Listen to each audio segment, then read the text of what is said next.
Қайырлы күн, сіздермен Нағима каналыма қош келдіңіздер. Ендеше бүгін сіздермен осындай әдемі, қып-қызыл, дәмді алмұрт вареньесін жасайтын боламыз. Бізге ол үшін алмұрт және шекер керек болады. Мен алмұртты өзіміздің бақшадан теріп алдым. 15 килограмдай алмұрт.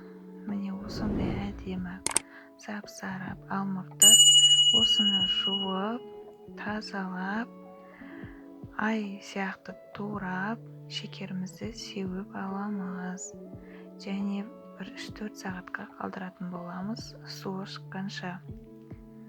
Сосын бір қатты қайнатып алып, сосын жая бая отта 30-40 минуттай қайнатамыз. Сосын банкілерімізді дайындайтын боламыз. Стерилизовать етіп, осылай вареньямызды құйып, крышкасын жауып дайындаймыз.